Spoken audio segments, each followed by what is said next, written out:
बिस्मिल्लाहिर्रहमानिर्रहीम। अस्सलाम वालेकुम क्लास 10 मुलम्मा अफसाना हम आज पढ़ेंगे।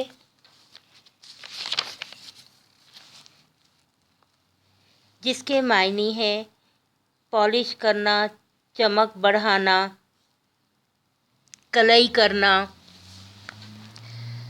तदरीसी मकासद में कहा जा रहा है कि हाजरा मसरूर की अफसाना निगारी का तारुफ कराना। हाजरा मसरूर की अफसाना निगारी का तारुफ में वो बता चुके हैं कि इन्हें ख़वातीन जो है अफसाना निगारों में बहुत शोहरत हासिल थी। इनके ज़्यादातर अफसाने जो हैं वो ख़वातीन के मसाइल और छोटी बड़ी माशरती उलझनों से के हवाले से हैं।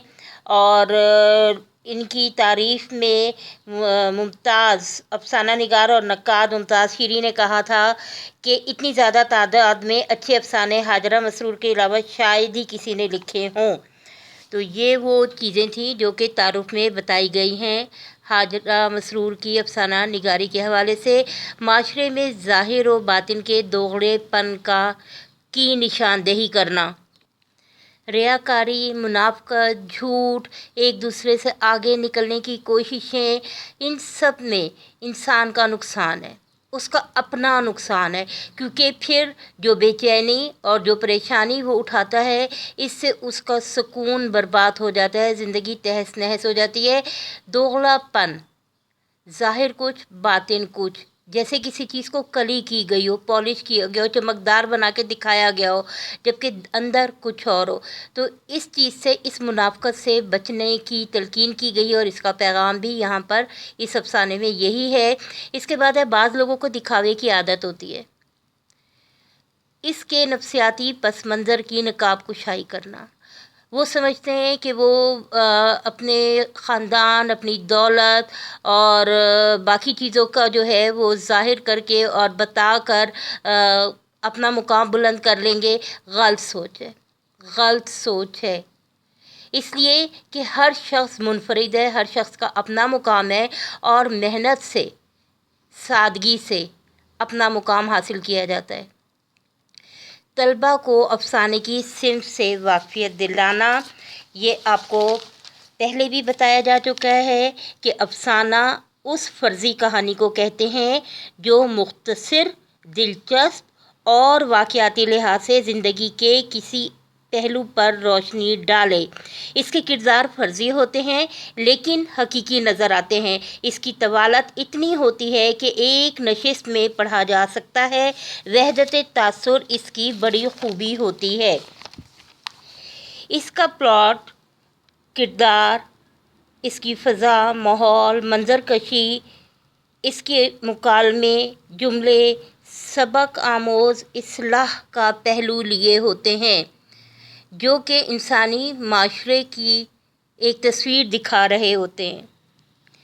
इसके बाद है तलबा पर अच्छे अफसाने की खूबियाँ उजागर करना। इसी में वो चीज़ें शामिल कर दी गई हैं, प्लॉट, किरदार, उसकी फ़ज़ा, फ़नी लवाज़िम, मंजरकशी वग़ैरह। ये सब चीज़ें जो हैं इसकी और उनके मुकालमे जानदार हों और सादा हों ताकि पढ़ने वाले पर मौसर अंदाज में अपना असर छोड़ सकें। वो रेलवे टिकट घर के सामने स्याह रेशमी बुर्के में लिपटी खड़ी थी,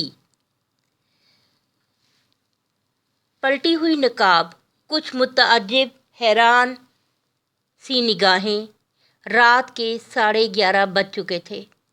गाड़ी के ट्रेन के आने में सिर्फ 15 मिनट बाकी थे, लेकिन टिकट घर की खिड़कियां अब तक बंद थीं।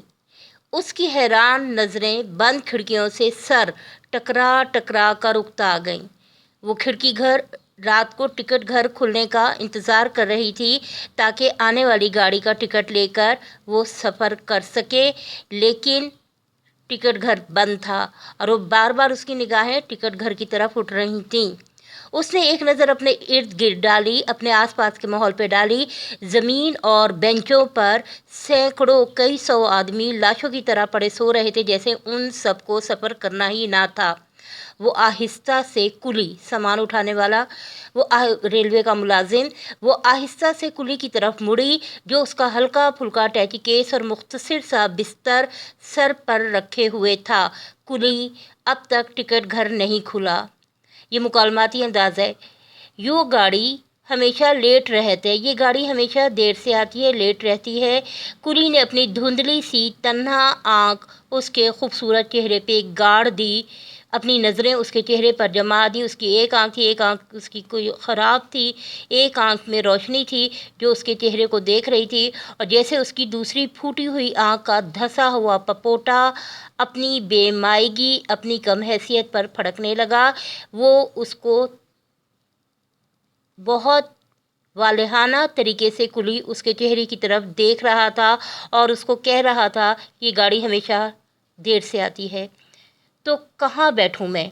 वो जैसे अपने आप से सवाल कर रही थी। उसने एक बार फिर करीब पड़े हुए गरीब इंसानों पर अपनी नज़रें बिखेर दी। जाहिर है कि कोई बेंच पे लेटा हुआ था, कोई जो है वो फर्श पे लेटा हुआ था। मुसाफिर यहीं बैठ जाओ। यहाँ उसे ऐसा महसूस हुआ कि उसका रेशमी बुर्का, खूबसूरत चेहरा और नफीस सामान, उम्दा सामान गरीब कुली की नज़रों में कोई हकीकत नहीं रखता। ये सोचकर उसका दिल बैठने लगा। वो परेशान हो गई, मायूस हो गई और वो खामोशी से नीम तारीख सी काली कलोटी सड़क की तरफ देखने लगी। अंधेरे में सड़क की जानिब देख रही थी जिस पर इक्का दुक्का बहुत कम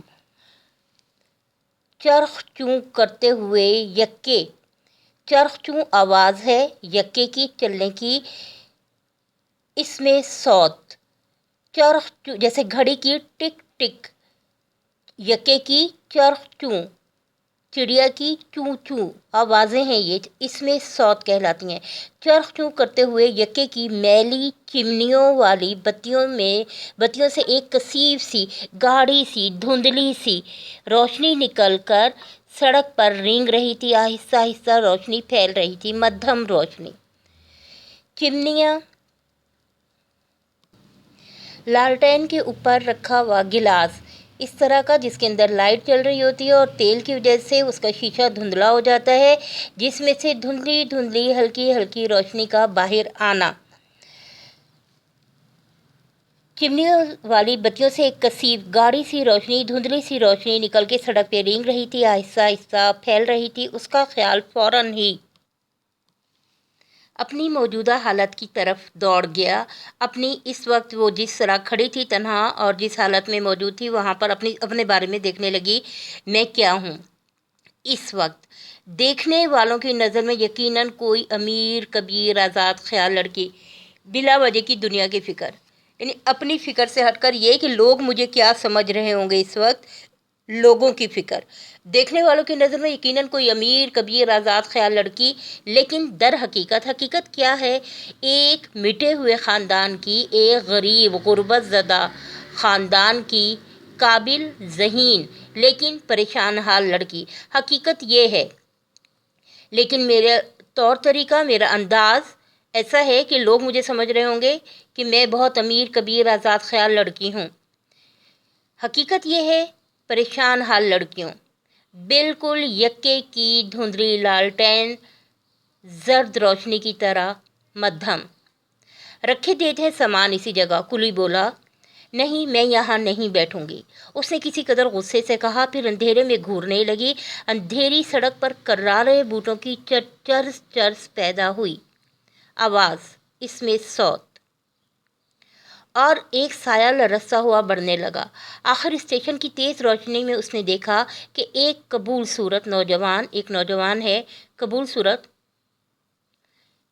नॉर्मल दरमियाना सा, एक भारी ओवरकोट पहने उसी तरफ आ रहा है, उसकी जानिब आ रहा है। लड़की समझी शायद टिकट लेने आ रहे हैं हजरत, ये भी टिकट लेने आ रहे हैं। वो बेसाख्ता मुस्कुरा दी कि चलो स्टेशन पे कोई तो रौनक है। नौजवान टाई की गिरह कसता, उस पर एक चुभती हुई नज़र डालता टिकट घर के पीछे निकल गया। उसने टाई की गिरह सही की, उस पर एक नज़र डाली और टिकट घर के पीछे चला गया। लड़की के खुले हुए लफ्ज़ सुकड़ गए। उसके चेहरे पे जो मुस्कुराहट आ रही थी वो मद्धम हो गई, रुक गई। होगा कोई अमीरज़ादा, भला वो थर्ड क्लास का टिकट लेने क्यों आएगा? यानी इस वक्त जो गाड़ी आ रही है इसमें वो थर्ड क्लास का टिकट लेने क्यों आएगा? उसने खुद اپنی خود کلامی کا انداز ہے، خود بات کی، کیونکہ اس کی توقع کے خلاف وہ اس پہ صرف نظر ڈالی ہے اور وہ وہاں سے گزر گیا ہے اس کی توقع کے برخلاف۔ پھر ہم سامان رکھ کے جائیں، کلی لڑکی کو خاموشی سے جھنجھلا کر، لڑکی کی خاموشی سے جھنجھلا کے بولا، یعنی اتنی خاموشی میں اس نے کہا میں سامان رکھ کے چلا جاؤں، بکو مت، میں یہاں ہرگز نہ بیٹھوں گی، وہ اونچی آواز میں بول اٹھی۔ اچانک وہی نوجوان ٹکٹ گھر کے پیچھے سے نکل آیا۔ کلی، تم زنانہ انٹر کلاس ویٹنگ روم میں کیوں نہیں لے جاتے، وہ بولا۔ اندھیرا تھا، خاموشی تھی، آواز گونجی جس کے نتیجے میں اس لڑکی سے تو وہ مخاطب نہیں ہوا، لیکن اس کے کلی سے اس نے کہا جس نے سامان اٹھایا تھا کہ تم ان خاتون کو یا انہیں زنانہ خواتین کے انٹر کلاس ویٹنگ روم انتظار گاہ میں کیوں نہیں لے جاتے، وہ بولا۔ پھر اتنی دور ٹکٹ لینے کون آئے گا، لڑکی کلی سے مخاطب تھی۔ اب اس نے بھی اس لڑکے کو جواب نہیں دیا، ڈائریکٹ کلی کو جواب دیا، ٹکٹ سیکنڈ کا چاہیے یا انٹر کا؟ نوجوان بھی جیسے کلی سے پوچھ رہا تھا، وہ ایک لمحے کے لیے سناٹے میں آ گئی، حیرت میں آ گئی، خاموشی میں آ گئی، سکتے میں آ گئی۔ کلی، چلو، وہ بڑے روب سے کہنے لگی، یعنی بلا وجہ کی وہ مداخلت کر رہا ہے اور کلی کے ذریعے کر رہا ہے۔ لڑکی نے روب سے کہا، کلی چلو۔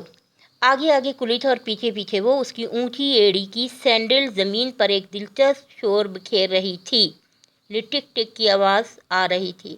مجوری میم صاحب، کلی نے اس کے چرمی بٹوے سے متاثر ہو کے کہا، مجوری، مزدوری، معاوضہ، اجرت۔ میم صاحب، خاتون میری مزدوری دے دیجیے۔ کلی نے اس کے چرمی بٹوے، لیدر کا جو اس کا بیگ تھا، پرس تھا، اس سے متاثر ہو کر کہا، ابھی نہیں ملیں گے پیسے۔ وہ سنگار میز کے سامنے کھڑی جنوری کی کپکپا دینے والی سردی میں رومال سے پیشانی پوچھ رہی تھی، یعنی ان حالات میں اس میں اسے پسینہ آ چکا تھا۔ کاہے، کیوں؟ کلی کے موٹے موٹے ہونٹ لٹک گئے، یعنی مزدوری ابھی تک نہیں دی، اتنا وقت آپ کے ساتھ گزر گیا ہے، اکٹھے لے لینا، سمجھے تم؟ گاڑی پر سامان بھی رکھوا دینا، اور دیکھو جیسے ہی ٹکٹ گھر کھلے مجھے بتانا، آ کر پیسے زیادہ ملیں گے، یعنی تمہیں مزدوری سے زیادہ دے دوں گی، ٹکٹ گھر کھلنے پر مجھے بتا دینا تاکہ ٹکٹ لے سکوں، اور سامان تم نے ٹرین میں رکھنا ہے۔ کلی اپنے ناریل جیسے سر پر پگڑی لپیٹتا چلا گیا۔ تشبیہ دی گئی ہے بے وقوف سے شخص کو، جیسے ناریل اندر سے خالی ہوتا ہے، صرف پانی ہوتا ہے، وہ پی لیں تو اندر بالکل کھوکھلا خالی ہوتا ہے ناریل، تو وہ کہہ رہے ہیں کہ ایسے ہی اس کا سر تو نظر آ رہا تھا لیکن اندر سے خالی تھا، عقل نام کی چیز نہیں تھی۔ سر پر پگڑی لپیٹتا چلا گیا۔ لڑکی بجائے بیٹھنے کے مستربانہ ٹہلنے لگی، بے چینی کے انداز میں چکر لگانے لگی۔ سامنے بینچ پر کوئی کمبل میں لپٹا کلبلا رہا تھا، کروٹیں لے رہا تھا، کبھی پاؤں کروٹیں لے رہا تھا۔ عجیب مصیبت ہے، وہ دل ہی دل میں کہنے لگی، یہ کمبخت مرد ہر موقع پر آ دھمکتے ہیں، یعنی میں اپنے کام سے کھڑی ہوئی ہوں اور یہ مرد وہاں پر آ پہنچے، کچھ نہیں تو سیکنڈ اور انٹر کا شوشہ ہی چھوڑ دیا کہ سیکنڈ کلاس میں سفر کرنا ہے یا انٹر کلاس میں۔ جیسے آج کل اکانومی اور اے سی کے درمیان جو ہے لوئر اے سی ہوتا ہے، اسی طرح انٹر کلاس کا کوئی ڈبہ تھا جس کا کرایہ ذرا کم تھا۔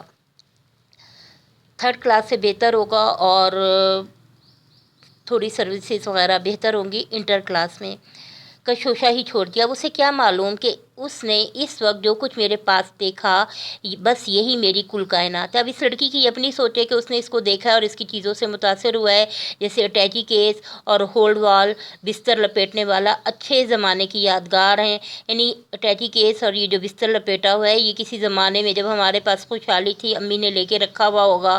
چرمی بٹوا لیدر کا پرس ایک سہیلی کا تحفہ ہے جو مجھے تحفے میں ملا ہے، اور یہ برقع چلتے وقت خالہ جان کا مانگ لیا تھا، یعنی میرا اپنا نہیں ہے، کہ مسافر عورتیں میلے کچیلے برقعے والیاں دیکھتے ہی پھیل پھیل کر بیٹھ جاتی ہیں۔ یہاں پر منظر کشی کی گئی ہے، اس کی اپنی بھی حقیقت کا بتایا گیا ہے، جو کیونکہ وہ خود تو اپنے بارے میں جانتی ہے لیکن وہ اپنی چیزوں سے جو تاثر دینے کی کوشش کر رہی ہے وہ، اور ویٹنگ روم میں مسافر عورتیں آئی ہوئی ہیں، سفر کر رہی ہیں، سفر کرنا ہے انہوں نے، اور پھر وہ جس بھی حلیے میں آئی ہیں وہ جہاں جگہ دیکھتی ہیں بیٹھ جاتی ہیں پھیل پھیل کر، یعنی فوراً جگہ حاصل کر لیتی ہیں بیٹھنے کے لیے۔